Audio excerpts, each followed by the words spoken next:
for Jimmy Jam and Terry Lewis. Come on.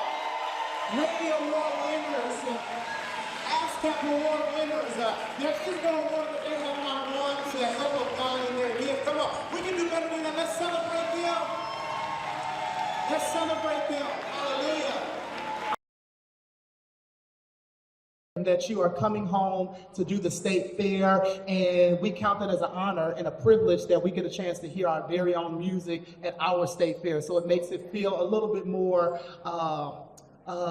festival where it feels like it's us. So thank you for coming back. But I wanted to talk about, before we go into all of that, I'll let you say whatever you want to say and get out, and then I'll go into some of my questions because I know y'all have to go. Well, I just want to say we always love excuses to come back to our hometown, and I can't think of a better one than to be here today with y'all. Yes, sir. I think all good music starts in the church. I was just yesterday over at Sabathani Community Center, which used to be Bryant Junior High, but right across the street from that was Sabathani Church. And that was a church my dad always took me to when I was growing up. And that's the first place I heard all the beautiful music and made me fall in love with music. So to hear this beautiful music coming out of this church today just does my heart good. Just makes me feel perfect. So Nothing like a church musician, I tell you. yeah. Come on, Nothing like a musician. Yes. Yeah. But we love the fact of coming back. And it's interesting because the state fair is cool for us because it's about family, and it's about, music. We call it the divine art, what we get to do. We say we don't really, we are just the delivery systems. The music all comes from up here, and all comes from God.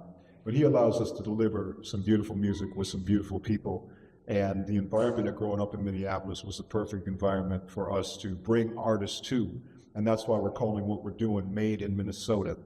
Because it doesn't matter where. Some people are local that we worked with, obviously Prince back in the day, and people like that, and Morris Day, and people like that, but also the people that came into town, the Janet Jacksons, the Michael Jacksons, the New Editions, all those people, and even people like Yolanda Adams, So they all came to Minneapolis to work with us, and that's why we're calling the celebration. It is a celebration. We're calling it Made in Minnesota.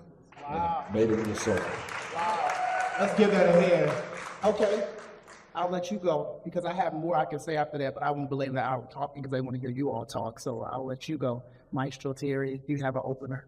Well, I don't have an opener. I'm here. I'm here. That's the opener. Absolutely. I'm not a person that likes to talk a lot. I'm a person that likes to do a lot. So I'm about it that way. And this is my community. My sister attends this church. Come on. So I've always been about church in the north side since I was a little kid. Come on, north so side.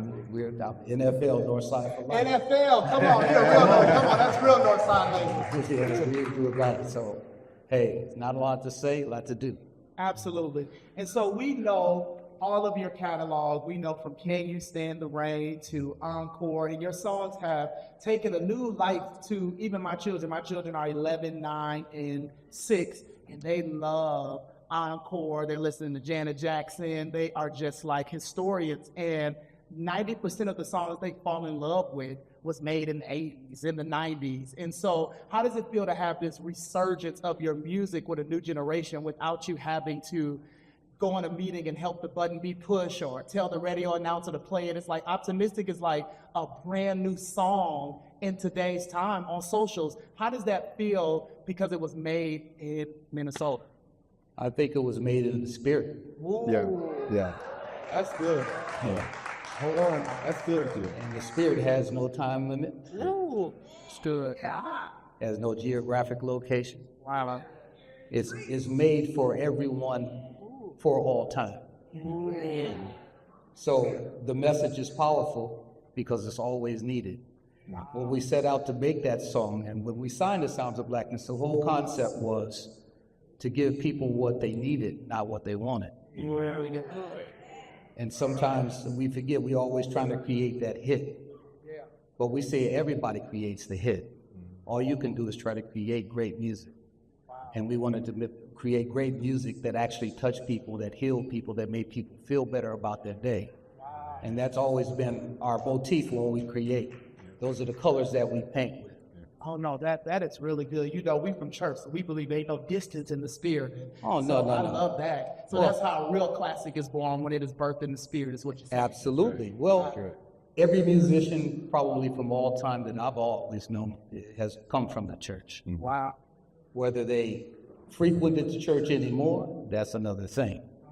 But it's always born here. All the greatness is always born In the church. in the church of God. Wow.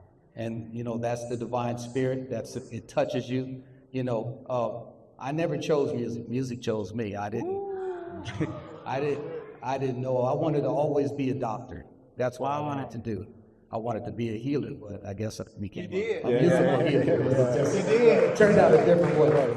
You did. And so tell me how, since we're talking about some of your church catalog, because I also want to get into your production on the Fight of Temptation sounds, right? If y'all didn't watch Fight Temptation, anybody watch Fight Temptation? You know, that was like a new sister act too, you know, at that time. And so all of that music, we sang it back, front, forward. But before that, we had things like Yolanda Adams' Open My Heart. Tell us, how did that come about? Because I know Yolanda was never really signed to a traditional gospel label. She was up there with the big people. So how did that relationship come about? Because it wasn't just Open My Heart, but there was something you did in the, I Believe album, the 2005 album that I'll be looking at the credits. You know, so how did that happen? Because Yolanda is a gospel superstar. So how did you give us Yolanda Adams' biggest hit that we know her for? Well, we started with Yolanda back in the day. Well, Yolanda was signed to a gospel label, but she was getting out of that deal. So we tried to step in and sign her. Oh. And so our attempt was good. We were about to do it. She was elegant. She was talented. Yep. You know, she was filled with the Spirit, and she just makes people feel good.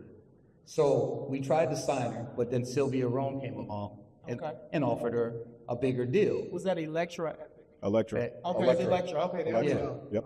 And we said, well, sis, you go ahead and get your money. Get your money now. But we'll still do some work with it. You know, a lot of the same people here, I mean, we do everything. We go to the club, we go to church, we go to the store. Yeah. Is that not life? That's life. Isn't that life? So should we participate in life? It was given, provided to us. Shouldn't we take advantage of it? Wow. And so to me, you shouldn't separate things. Things are not separate. You know, I always say religion is the politics of spiritualism. Ooh. And so I don't separate that. Well, I do music, but music is not who I am. Ooh. You know, I define what I do in music. So I choose to do positive music. Wow. And that's the spirit in me. That has nothing to do with anything else. But I live my life fully so I can see where it's needed. If we're preaching the gospel, right? It's the good news, right? It's the good news. It's the good news. We're supposed to spread the good news. And I want to speak to as many people as I possibly can. I shouldn't section myself to an album that can sell 20,000 units or be played on 10 radio stations. I should try to hit the biggest amount of people that I can hit at one time by providing a message that translates in many areas, not just a small area. And so, to me, I mean, we had the same problem with the Sounds of Blackness, bringing the Sounds of Blackness from here. The Saints didn't want to hear us do gospel music. They didn't. Right, with a beat. No, but we have to reach people where they are. Amen. Amen. Right. That's real. And so, do you have anything on that? Ditto. There we go. I love that. I love that. We'd be like, I'm gonna piggyback. You're gonna break the pigs back. Ditto. Just ditto. Ditto. But so you migrated, and so there is nothing that classifies you as a genre performing producer. And so, how did you all land this amazing role for the Fight of Temptations productions? I mean, you had the likes of Shirley Caesar, Ricky Dillard, Angie Stone, Bilal was even in the movie. Like, I loved every bit, and Beyonce was still at that time, she was a star. So let's keep that very clear. But she was still on the rise. And so how did you all just, I saw Big Jim Wright, God rest his soul, I saw him a part of it. Yeah, absolutely. And every song, Time to Come Home, you know, like all of that music was just like bone chilling. So tell us how Fight Temptation, Aunt Sally, and Paulina, and how all that came about, because I'm surprised you still know what it means. Well, the producer of the movie was Laretha Jones. Doesn't matter. The best is still translated. Yeah. So she brought. She financed that. Well, no, she didn't finance it. She produced She it. produced it. Yes, and she made the decisions as to who the cast was. We brought in people. We brought in T-Bone, Yes, and yes. Nesby. Uh-huh. We brought in Bilal to do the How did duet. Angie Stone, God rest her soul, how did Angie Stone and Melba Moore, how did they get in there? Laretha chose those people. Great choice. Little Zane was even in there. Little Zane, yes. Yeah, Mike Epps. Yes, like it was great. No, it was a great cast. Wish I was old enough then. And it was a really fun, absolutely fun time. And just know that those songs were all authored in a very short time and actually recorded in an even shorter time. Like we would get the mandate, we're shooting XY scene tomorrow. We need a song that's gonna say these things and whatever. And then we'd have to write the song overnight. And Then they would send us, after they would shoot one day, they'd come in. But that song was already written and done. Yeah. So that was easy. y'all still did a great job. in But your- Time to Come Home and all those songs, He Still Loves Me, those songs are all authored overnight. Yes. We had Jill concepts. Levert, Yes. Yeah, Eddie Levert. Eddie Levert, there we go. Yeah, Walter Williams. Those songs were authored overnight and sing in one session day, which was the equivalent of about 6 hours. For every artist would give 1 hour or 1 45-minute period. And they had, and you guys produced them and allowed them, and you pulled out all of that. Yes, it was all done in that period of time. And then we would comp it overnight, and they would shoot it the next day. So y'all were working overtime with your engineers to get it right. Yes. Oh, wow. Well, let's clap our hands for that, because if y'all did that overnight, I can only imagine, you know, the time. Because I know I watched many interviews, more recently, the We Sound Crazy podcast. Shout out to Phil Thornton, that is a really good friend of mine. Well, more like a mentor. He's great. He's a good man. He's a good guy. And so you guys talk about how when you started with Janet, how she was like, you know, when are we going to get started? And you guys were recording the entire conversation, and that was the theme for writing the songs and creating all of that. So is there a finite process where everything happens like that, or have you had more like the Fight of Temptation process that you don't really speak of, that we don't know about, of hits? I think the configuration of how we do things is that anything that you could imagine, we've done it that way. Wow. Sometimes we have a plan, and most times we don't. Wow. Because once again, the spirit creeps in and Takes it takes over, and then what are we gonna do? Yeah. We're just gonna follow, because see, it's not just us. Yeah. When we add a third party into it, and we're trying to create something, say we're creating something for you. Yes. Do it, Lord. Okay, amen. All right, so if we're creating something for you, I need to know where you are in your life. Right. And what you want to project. What's your story? Who do you want to speak to? What do you want to speak to? How do you want to speak to it? And how can we say it in a way that reaches the most people? Most people, wow. I feel good about that. That was a good impartation. Okay, we're going to get you out of here because Sharon is like, they got to go. Okay, Adam Blackstone. Shout out to Adam Blackstone. Yeah. I know he'll see it. Adam is great. Clap your hands. He does everything you can think of. So, Amazing. He's yes. amazing. So we were up for an award. I won over him. Let me be very clear. Okay? But Hold on, let's say you both won. we both won. If you're nominated, you won. Yes. Now that's the truth. Okay. Yes. So when I talk to Adam, he always sings your praises, but it is so profound to me, even bringing up like Phil Thornton, and there's other, mutual names that we know. I was talking to ASCAP last week, and they brought Jimmy's name up. I don't know if y'all are both on the board, but they were speaking of that. I was. Okay. And Terry is. Okay, Terry, you are. Okay, Yes. okay, you're the guy. Okay, he's him. All right. So, so she was just saying, like, because being nominated for a Stellar, they come in at those award shows and they do like nomination parties and you get these different things. And so it always is impressive to just hear your names just be the mentors or the board members or the leaders or the thought leaders of music industry. Like, it's great that things were made in Minneapolis, but how did you get the tenacity to take Minneapolis to the world and actually successfully do it? Because this is, for me, I can talk about me, this is a hard city for your art to be understood. Hard has always been good for me. I haven't never ever done anything easy that was good. Wow. That's deep. Because I always look to challenge myself to do better. Yeah. So even if I did it good, I got to do it better the next time. Wow. Because if you stay the same, you're going backwards. So I think we need to embrace the fact that hard is good. So when it's hard to get good around here, when you step out into the greater world where people embrace easy, that just makes you better, right? Wow.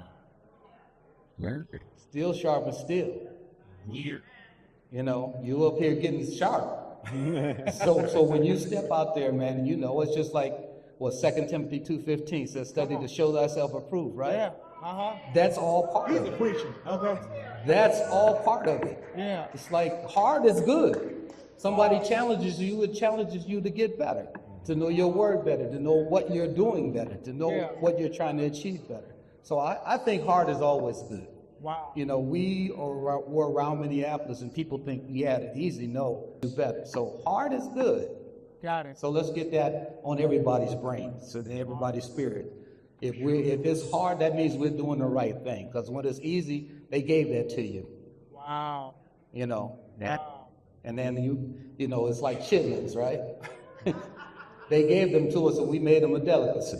Wow. Okay, so He is eating, y'all. I'm sorry. so let's understand. I embrace hard. Hard is good. I don't back down from hard. I like that. Tell me no, I'll tell you why you should tell me yes. Wow. That's definitely a Minneapolis thing. Wow. And so we're going to let you guys go. But the state fair is happening. Then you guys are headlining August 29th. Correct? They are headlining August 29th. So make sure that you come out that day. Can I get a wave of hand to make sure that we're going to be out there that day and supporting all of this great music? Is there any surprises that we can look forward to? Is there anything that we can just kind of feel like we know because we got a chance to talk to y'all first? You know us. We love it. I talked to him. He said, so we want that part. Well, we always say you never know who's going to show. Oh. And there's been a bunch of names announced, but somebody just came up the other day that Terry told me. Uh-oh. So I'll let Terry tell y'all. The lovely Miss Shantae Moore. Whoa!